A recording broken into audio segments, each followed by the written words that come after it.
The Branding Your Business podcast is for small business owners looking to build a customer favorite brand and a value-driven business. From solo shows covering marketing tactics to experts sharing their brand stories, each episode delivers actionable insights for entrepreneurs who want to impact the world. We're sharing how strategic moves and authentic connections can build a profitable business minus the burnout. Tune into the Branding Your Business podcast with me, Praise Santos McKenna of Come Plum, to design a brand your audience adores while building a life you love. Hey friends, welcome back to the Branding Your Business podcast. My name is Praise Santos McKenna of Come Plum, and today I am so excited because we have our friend Candice here, and we're going to get into the nitty gritty of business, but also just of life, because I know that for you all who have listened to our episodes, we talk a lot about branding and business and building those two.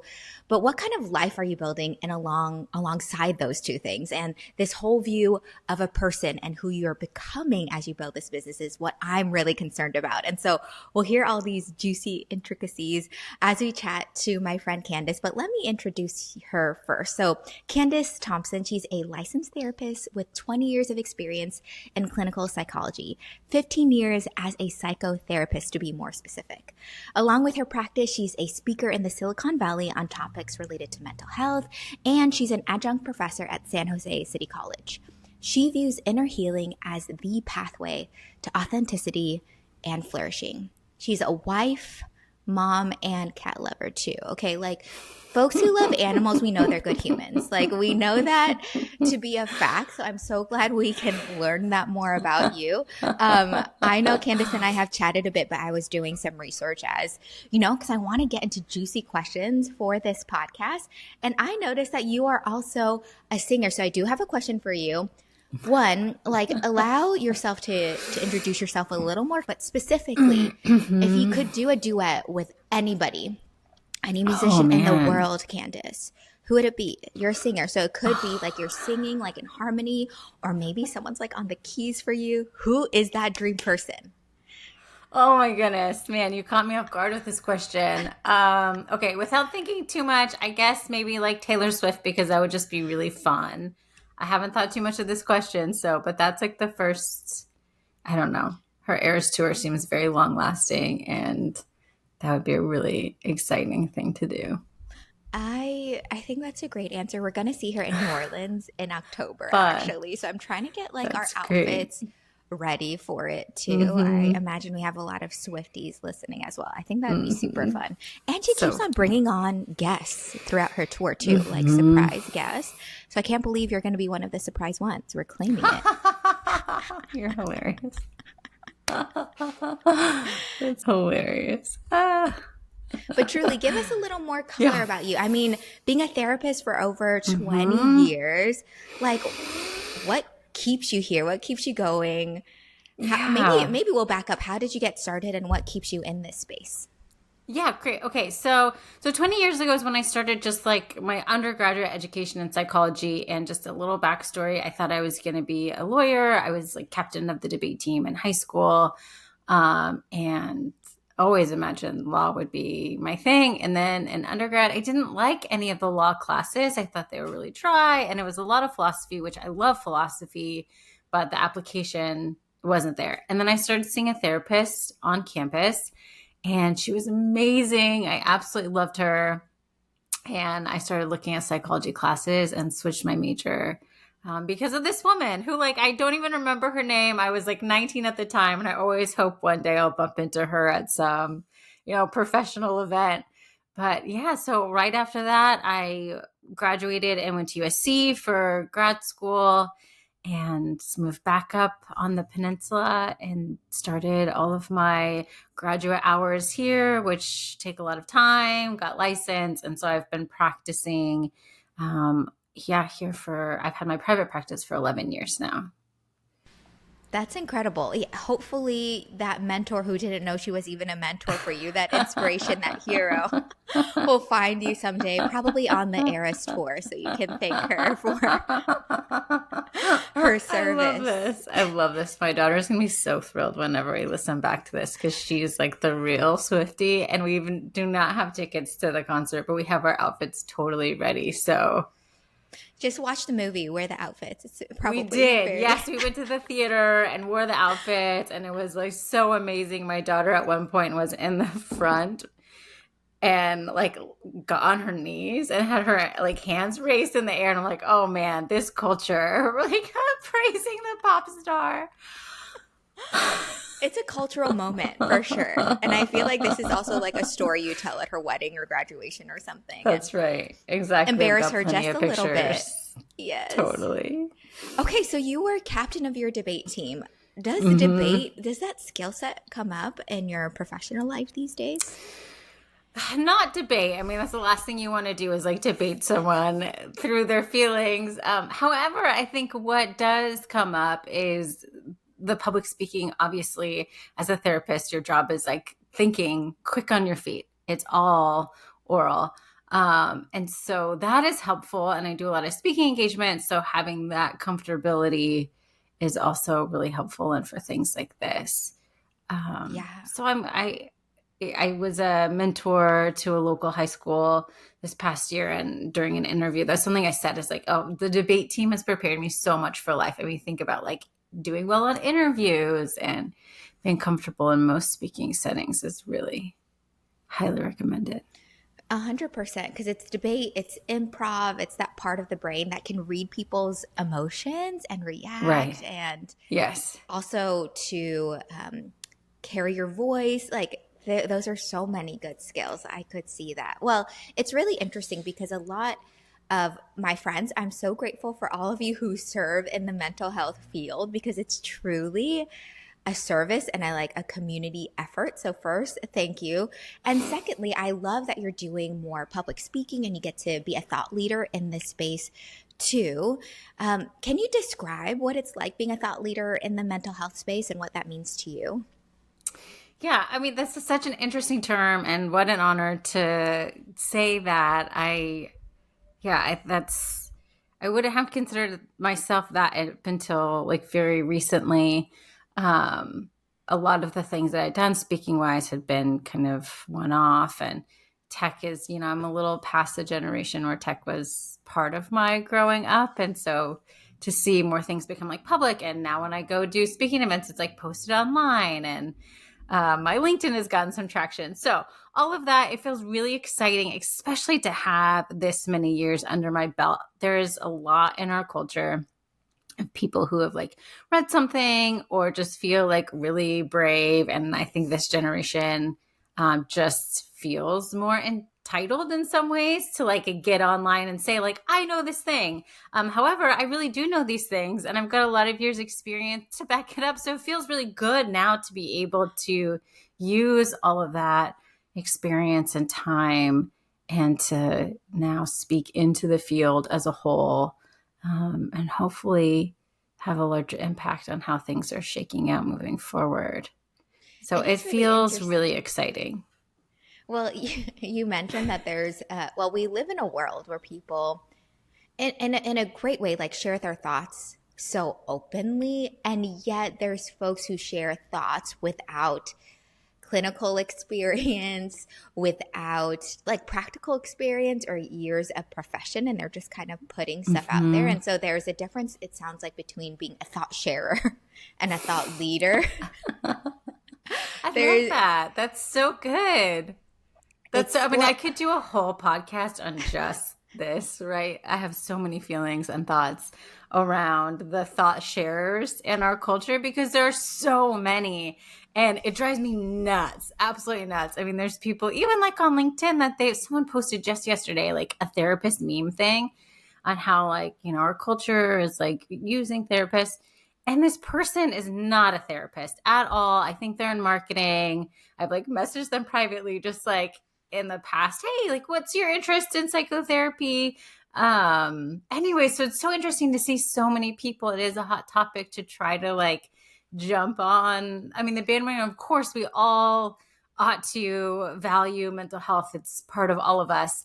But to then turn around and be sharers of it, it can be a dangerous game if you don't know what you're doing, because there's so many nuances. And I often have clients come in being like, oh, do you know this one term? And I don't say this in real time. My thought is like, you watched a video, that person made up that term. It's not a real thing. It applies. Great. We could use it. But yeah, that stuff drives me absolutely crazy. It's so funny because I'm like, I'm pretty sure my therapist thinks the same thing when I go to see her. Because I'm like, okay, so have you heard of this thing? I'm diagnosing myself. I have this thing, don't I? And I think she's so kind. She's like, are you looking at your Instagram Explore again, praise? And So funny. Totally. I mean, TikTok, I have clients who will like come back and tell me things they've heard on Reddit. Yeah, which I feel the equivalent of that is like WebMD. I'm sure the way our doctors feel when we go in, we're like, can you check for this, this, and this, and like order this test, and what about this medication? They're like, okay, well, actually, this isn't that at all. Yeah, so just digital discernment is something that I encourage everyone to practice. Of course, we want to get to know ourselves in ways that are really easy and quick, and the internet is so accessible, but nothing replaces having a human. It's so interesting because I hope Gen Z, who this is the water that they swim in, I feel like they have more digital discernment than I think of, to be honest, like my parents' generation, who this is a new thing they have had to learn to adopt in their 40s and 50s too. If you were teaching digital discernment, what would be your top tips of like, hey, whether it comes to mental health or just like a framework in general, because I know you talked about this a bit, even just when it comes to politics, we're in an election year. Yes. How have you navigated digital discernment? Yes. Yeah, I think zooming back, the first thing that comes to my mind is for all of us to hold a relationship with tech with some critical views, to be able to constantly say, this is not a natural part of humanity, to be able to go online and see what everyone's doing all the time and have all of these influencers. I think the idea of influencers, it's crazy how that was created, that like, because there's this platform and people were sharing, that people start getting traction, and now they're like making money, and most of their content is like a hidden ad. But that messes with us. It literally messes with our brains, because when we are looking at constant gratification with looking at new videos and being entertained at every second, that changes our expectation for how we feel in our body and wanting pleasure more often than what is natural. But it's also just a wonky setup that people are vying for your attention the way that maybe, a television network would, but we know what we're getting into when we're turning on the TV. With online, I don't think you always know like what, that I'm going to turn on, and now someone's going to give me an advertisement, and they're trying to get, more views the exact same way that a television show would. So I think skepticism is really healthy. And maybe that's something that I bring from my debate days that makes me a really good therapist, is I am just naturally skeptical about things, which allows me to hold a lot of space, because I know that it's just part of life, that people sometimes are dishonest on purpose, and sometimes people are dishonest because they don't even realize that part of their, unconsciously they're trying to portray or do something that is not authentic. So if you can have a skeptical view and know that most of what you do on something like TikTok and Instagram is just entertainment, then that's okay for entertainment's sake. But, are you in a right relationship with your technology? Just a question to have ongoing. And I think all the time I have to ask myself that kind of stuff too. Why am I watching this person and following things? Why am I posting something? I mean, that's a ongoing conversation for me too. It feels really good to get a lot of attention, but it messes with your head a lot. Yeah, it's wild because we are such collectivistic creatures, so we like almost crave connection, and social media has this disguise. I actually think social media is incredible, and it can be used for connection. And we also have to be skeptical and ask ourselves, but what's in it for this user or creator too? Yes. And helping understand like that we are what we're engaging in, and fully like diving into that, because we can also like Yes. respect, because that's actually what we teach a lot. Like, hey, you can use social media to build your business, and it's okay to be overt Right. about that. Like, hey, I'm using this Mm-hmm. platform because I have courses to sell, because we're a service provider, we're doing X. Like this podcast, like full disclosure, it's for you all to build like and trust with us as a brand, so that hopefully in the future you'll engage with our services. Until then, we hope these are great resources for people, but we are still a business, and understanding that, Sure. understanding someone's why before engaging in their content, I think that is so good. So you're going in, engaging in that content, eyes wide open. That is super That's right. helpful. Yeah, I think that is the difference, is to know what your intent is. Because there's nothing wrong. I love looking at beautiful things. I love your Instagram. It's so gorgeous. The Cum Plum and your personal one. I think there's just so much out there that, yes, participate, engage, learn about culture, make connections. I mean, that's one thing that's been really cool for me. I wasn't a part of LinkedIn until this last November. And my LinkedIn has gained a lot of traction as of like maybe 1 month ago. It's brand new.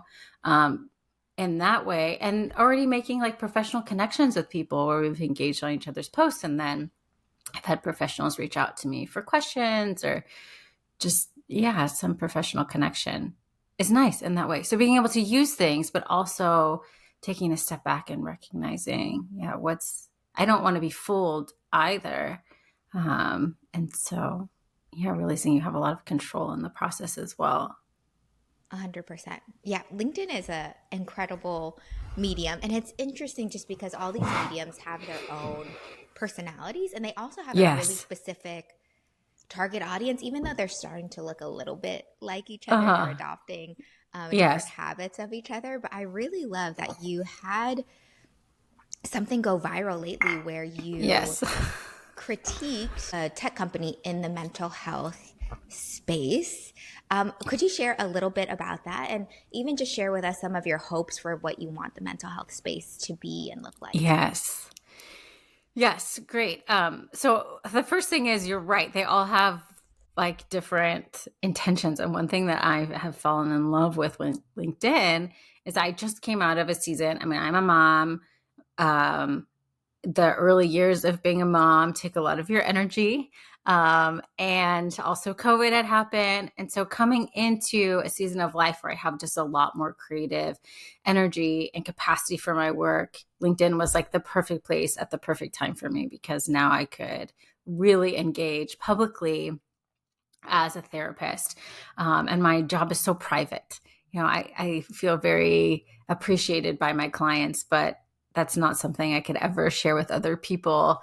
And usually those relationships are private on their end, or their family members know, my therapist said, but it's not something that is outward facing like some other jobs are. So I loved engaging in LinkedIn for that. And so I started posting a couple things recently. A tech mental health company had gotten a huge lump sum of money, I think $100 million. And they sent out an email to all of their therapists that work with them, which I received one of those emails on like, yay, we got all this money. But that was it. There was like, we're going to enhance our platform. But like something like BetterHelp, which I'm very free to criticize outwardly, BetterHelp is like just seen as kind of trash in our field. And if you're listening to this and you use it and you found it helpful, I'm sure there's help within it. I'm sure there's good therapists within it. But the system, and in general with mental health tech, all of a sudden mental health has risen in our awareness. And the fact that there's like a mental health crisis is on display. And so business-minded individuals wanted to make money off of the process, which, that makes sense. But most of the time, they're not mental health professionals. And so they create something like BetterHelp.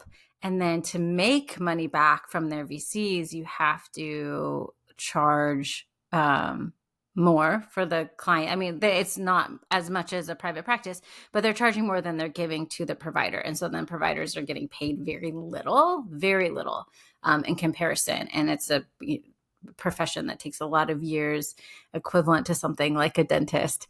And so they shouldn't be paid, pennies on the dollar. A licensed therapist should be paid very well. So that's a post that went viral fairly recently, was I did compare, did you know basically that the training and experience that you need to become a licensed therapist surpasses what you need to become a dentist. And that went viral and got quite a bit traction, which feels good to be able to at least talk about, and to feel like maybe encouraging other therapists to not accept low payment, to feel confident in private practice, to feel confident in charging a meaningful rate. I hope that shifts the industry, because if the mental health tech shifts the industry, what will happen is therapists are going to get paid little. It's not going to be a sustainable career, because listening to people talk about their traumas on a regular basis is not easy.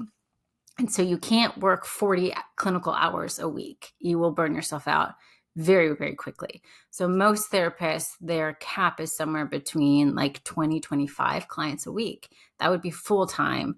And so if you're not making a lot and you're only working 25, clients a week, and that's the only thing you get paid for is the clinical hours, therapists are going to be low income, and you're not going to have good therapists stay in the field. And what you're seeing is a lot of therapists then saying, this doesn't make sense. I'm going to go and, learn coding or get an MBA and shift careers. And so you'll lose really good quality therapists.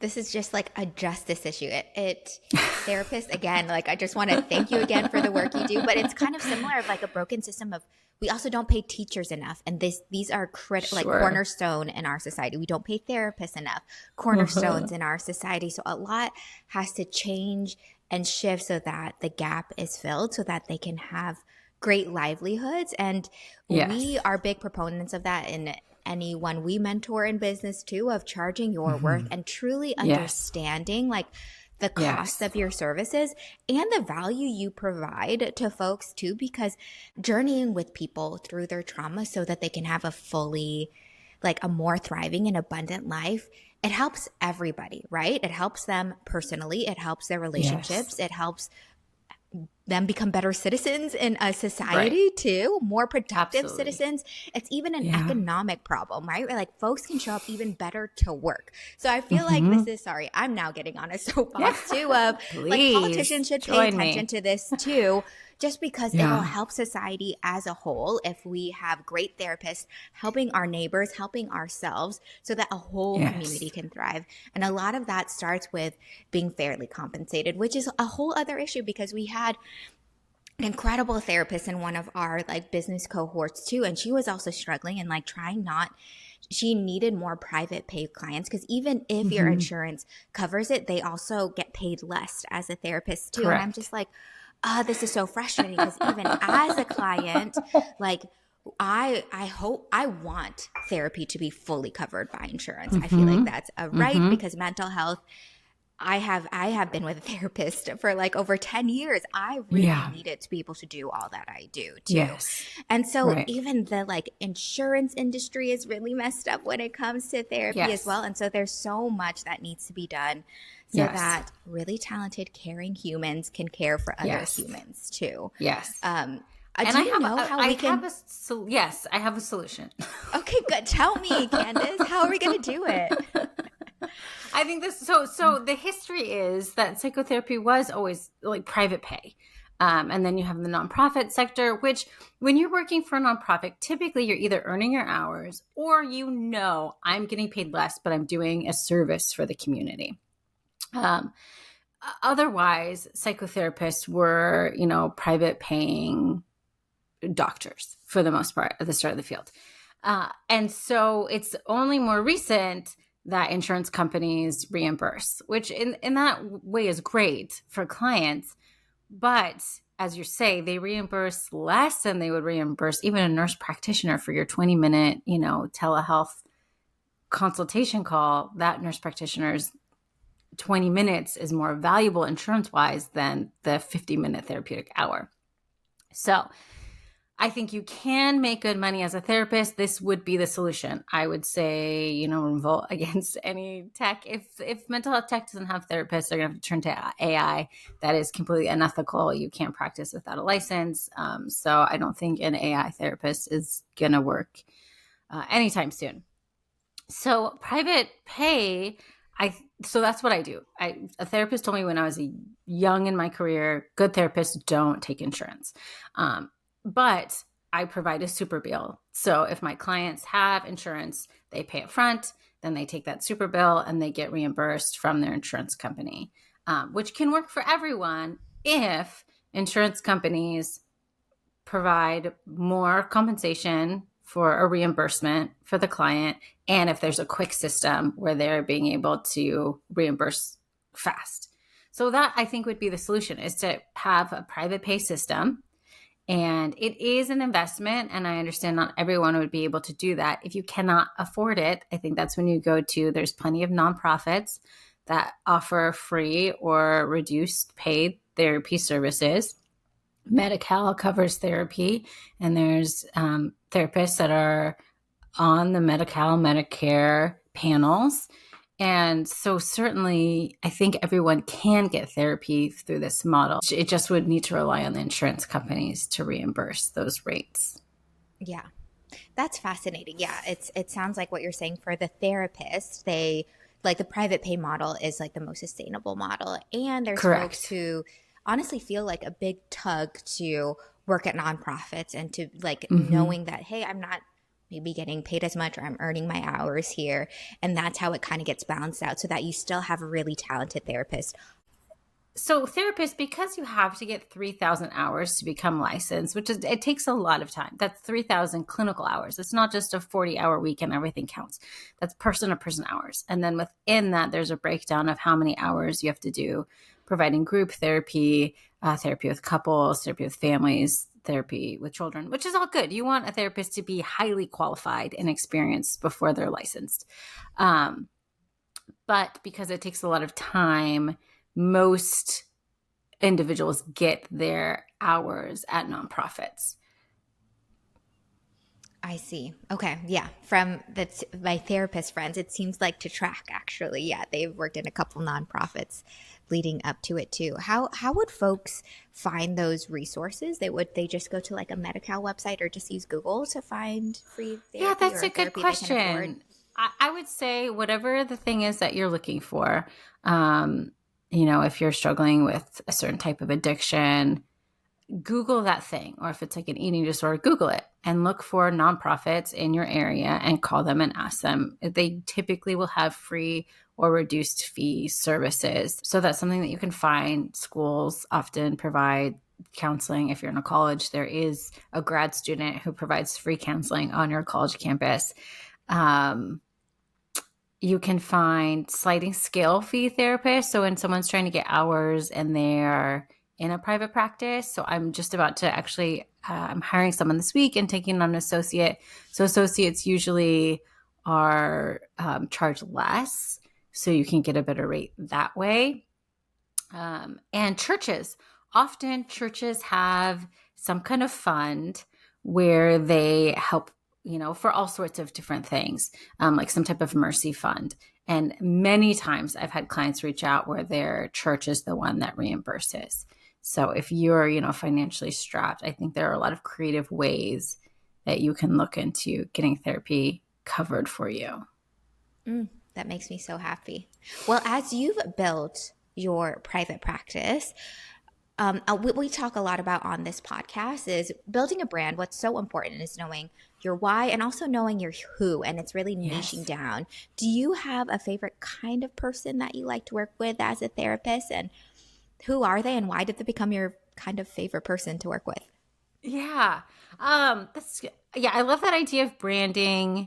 And something I was thinking about in preparation for this was, for me, what I would recommend, and it sounds like what you also coach on, is like finding your authenticity first, having your brand come from somewhere inside, and then how that gets externally displayed. So I think my therapy Yeah, over time it's taken shape. So for most therapists start off as like very generalist because you have to get all those hours like I described and you see everyone, which is also helpful because you know who you cannot stand seeing and who you love and who makes you like come alive and feel really energized. So I would say there's several different clients, populations that I love working with. Right now I work with young adults and beyond. So kids and teens are not my favorite. And that's mostly because they don't have the development to appreciate and engage in psychotherapy. Their brains don't work that way yet. So it's a lot of play based. Teenagers are not the most reflective. And so you get a lot of like, I don't know. Like, what do you want to talk about? How was your day? It was fine. Very unproductive. And so typically I tell parents, this is not the time to be in therapy. So young adults and beyond. I love working with young adults in particular because there's so much that happens in that stage of life. Your identity formation is really taking shape. You have independence and a lot of times financial independence for the first time away from your parents. You can look back for the first time and criticize things in a healthy way from your family patterns that you can't do as well when you're immersed within them. And you're dating, and dating reveals all of our attachment struggles and intimacy. And so that I love young adults. There's so much richness in those years. Which this is a really great segue to mention that you're also the host of the Datology podcast too. And my question is, as someone who is leading actually a few brands, right? There's your practice, also like kind of you as a person and a thought leader and a speaker, and also the host of this podcast and also some retreats. Is there an overarching feeling that you want folks to feel when they engage with any of your spaces that you've created? What is that? What is that word or feeling that you want your folks to feel? Yes, I think the first thing would just be like known. I want wherever I'm speaking or if I'm working with someone, what gets the best of us as humans is feeling isolated or shame. Like I'm the only one that feels this way, or there's something wrong with me because I'm going through this. And to allow someone to know that this is a normal part of the human experience, and actually what is a lie and why I can, be so hard on tech is that like there's so much lying embedded in technology of like we're going to feel good all the time, we're going to look good all the time, and in reality we form as humans through struggle. That is how God created things. And if you look at nature, it's embedded in nature, the death to life. That's how forests thrive, is that's why there's fires. It like creates nutrients in the ground. And so a lot of pain happened as being a human, and confusion and insecurity. And I love being able to give people a space and the understanding that that is a normal part of the journey, and then helping them walk through that journey. I think it's a sacred process. And so holding some like real sacredness in the endeavor, and knowing that we're meant to heal and to thrive. Just like someone said this to me once, I love the imagery. Just like an acorn is like meant to turn into an oak tree. That's like the natural process. It's obstacles like in the way that would prevent it from, fully realizing its identity. And so it's removing those obstacles and helping people become their, most authentic self that God designed when he said the whole creation of the universe.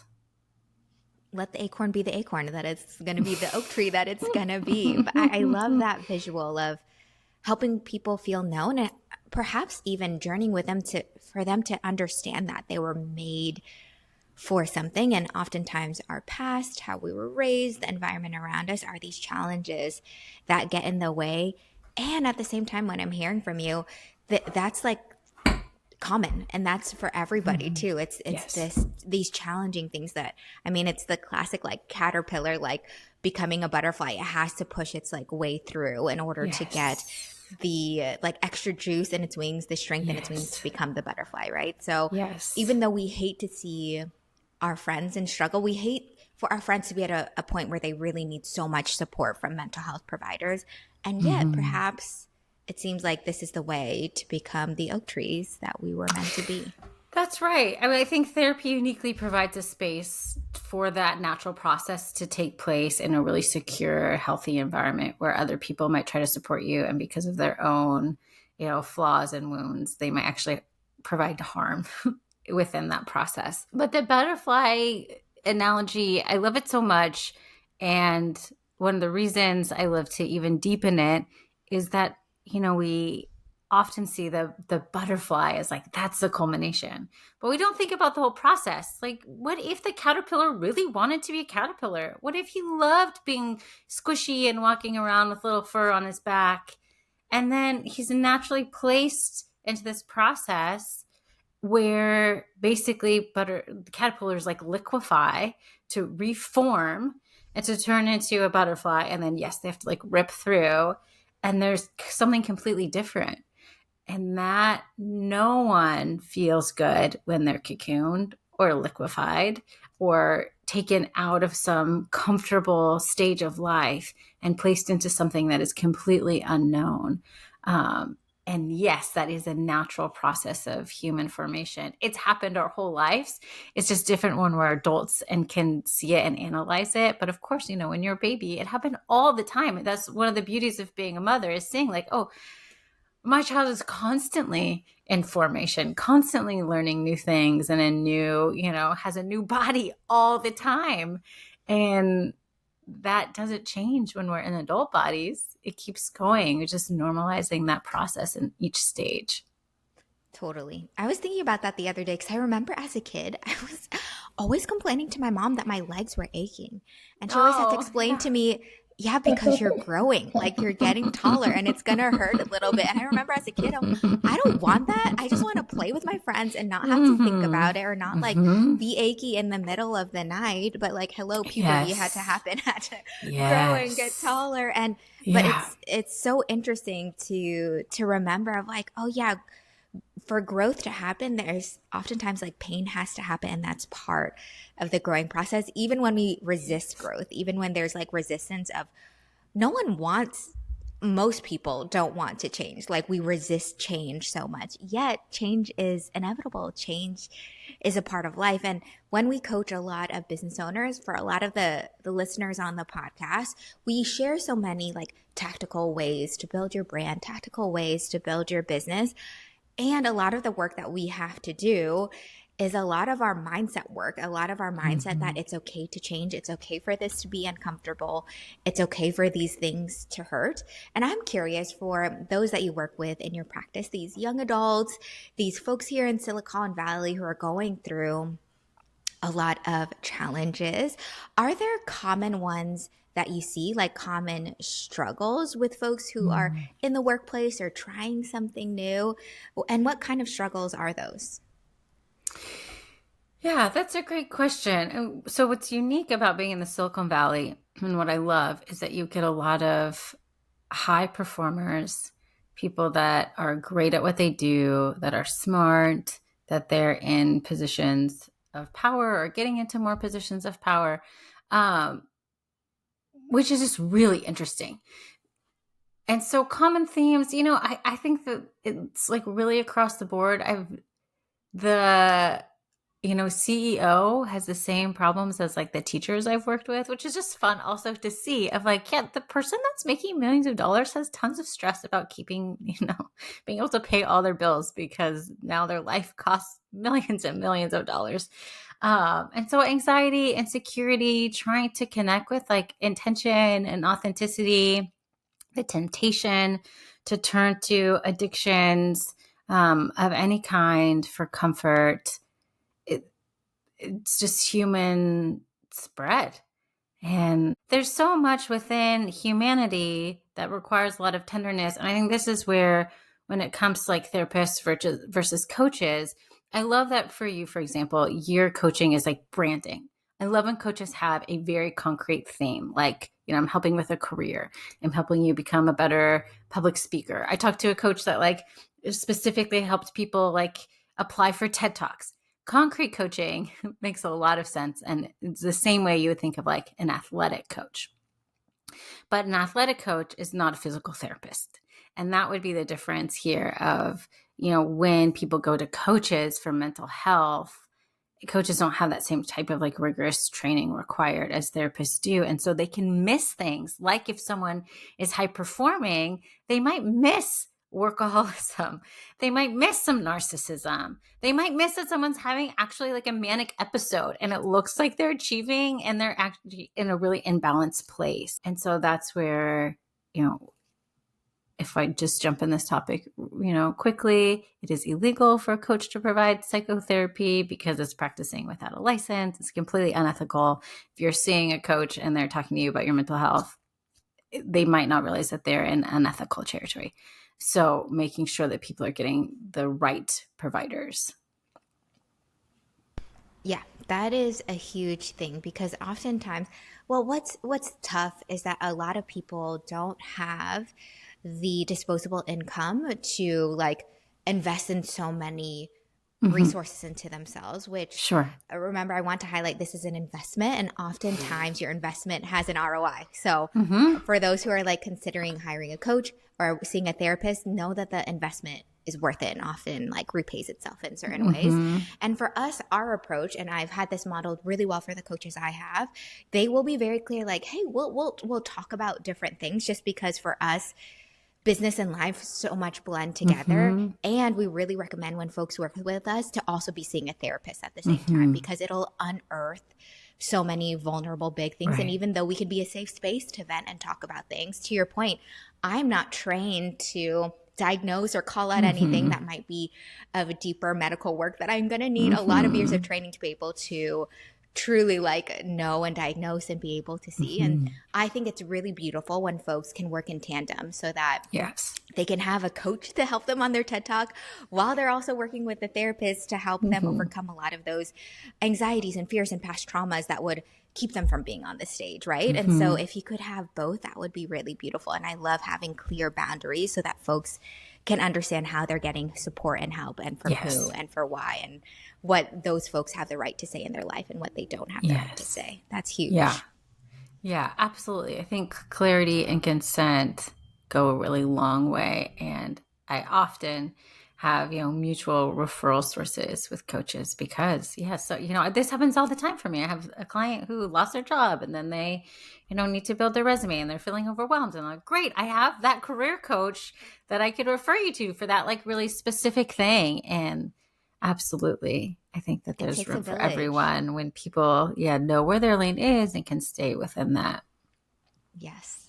Well, I'm speaking of support, and we are all recipients of support, especially as we pour out to people. How does a therapist also support herself and her own mental health? Like, what are practices that you do to make sure that you're like healthy and whole to show up for your family and your clients?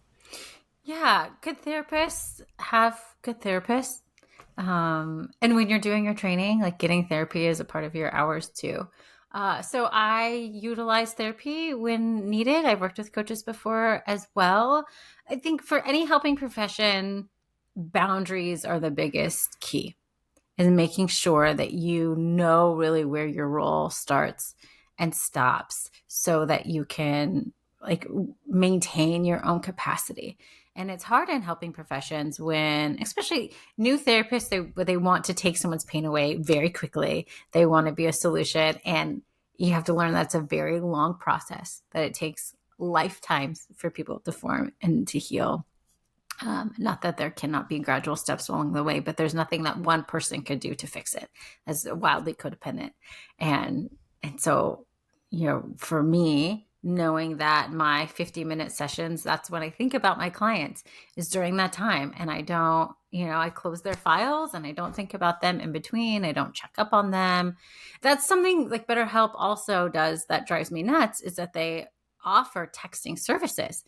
That's not ethical. A therapist is not meant to be somebody's best friend. A therapist is meant to be a healthcare provider for that 50-minute time. The reason it's 50 minutes once a week and should be at the same time every week, which what also drives me crazy about something like Calendly for therapists, is your therapy is supposed to be at the same time every week.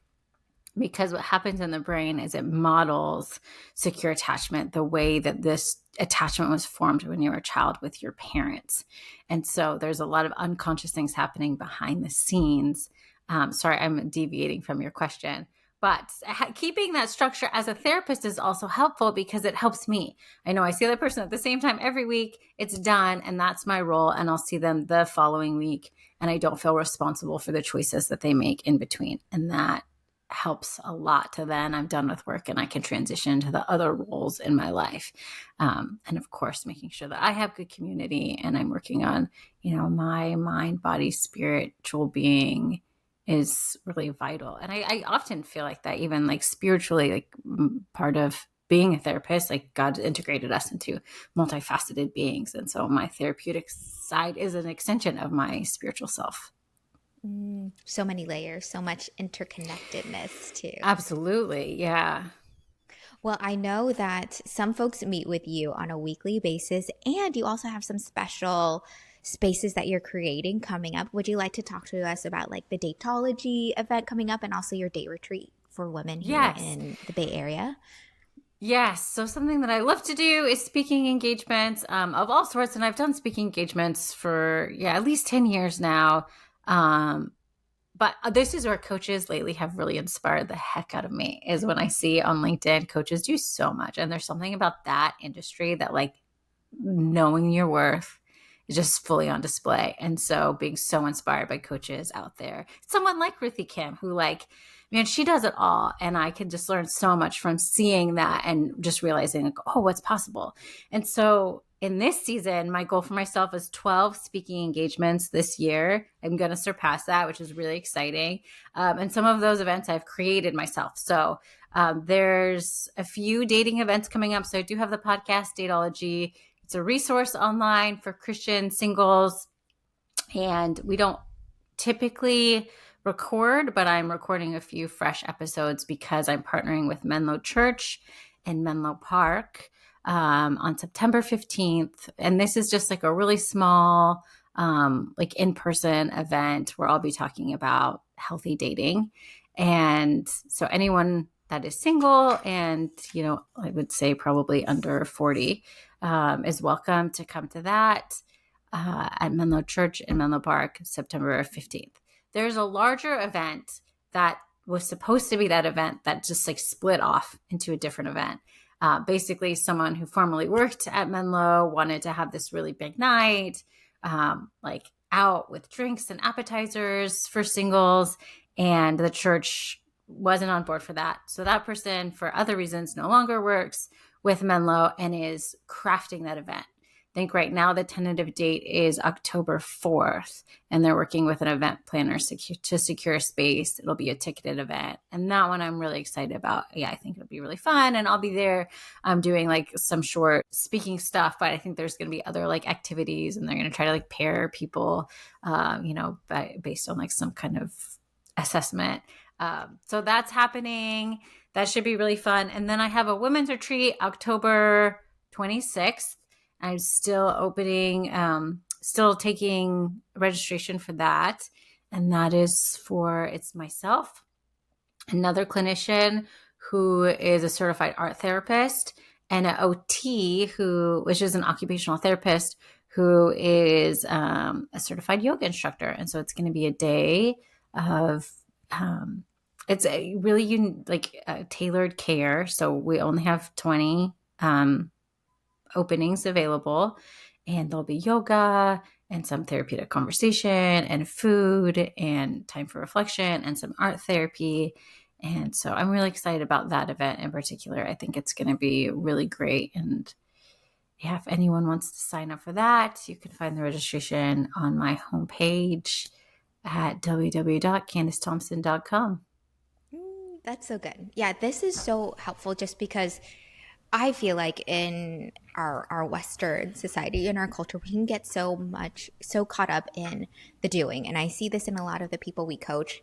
A lot of people who listen to the podcast are like, okay, I'm listening to this while in the car, while I'm doing, or I'm at the gym because I'm like building my brand, and doing all these things. And I have to pause and say, okay. And then we have to think you're probably going to achieve these things. And then what kind of person are you going to be when you get there? Are you going to be a really anxious person, a really stressed person? Are you going to be someone whose body's breaking out in hives, or you have because you're so stressed? Like, we have to remember like the whole person of us. I love the entrepreneurial spirit, and I more admire the entrepreneurial spirit with a calm nervous system. That to me is the beautiful combination. And so these kind of events, I think, will really help. Okay, we're gonna end here with our lightning round, where this is where you just get to do like hot takes. I'm gonna randomly say things, and you're gonna say if it's in or if it's out. Okay, are you ready? Sounds good. I'm ready. Okay, LinkedIn, in or out? In. So in, I could like imagine. Okay, Bumble, in or out? Out. So out. Okay, out. What do you think about remote work, in or out? Hybrid is my answer. Humans need connection, so it's okay to have flexibility online. I'm a therapist too, so like the yes or no, in or out. I'm so sorry. It's like very hard for me to just have a black and white answer, but hybrid. She's like, can we yes and this game? I love that. Yes, that's the next game. Yes and. Yes and. Okay, the Eras tour, in or out? In. That's it. That's our show. That's it. You did it. You aced it. I love it. I love it how it started with Taylor and came back to Taylor. We're sandwiching. This is so good. Well, we'll share your links in the show notes. And again, it sounds like you can find Candice at her website, Candice Thompson, and on LinkedIn. Anything else you want to share how folks can connect with you? Yeah, those are the best ways. My Instagram is still private, even though I've toyed with that for a long time. But yeah, I have also, my page has an events page where I post the things that are coming up. And so I'm also, if you're listening to this and you're a mother, I have a Holiness of Motherhood event that's coming up in December in preparation for Christmas. So I think that there'll just constantly be different things that I offer. And connect with me on LinkedIn and you'll hear all about it. Well, thanks so much for sharing space with us, Candice. I appreciate you. Thanks so much for having me.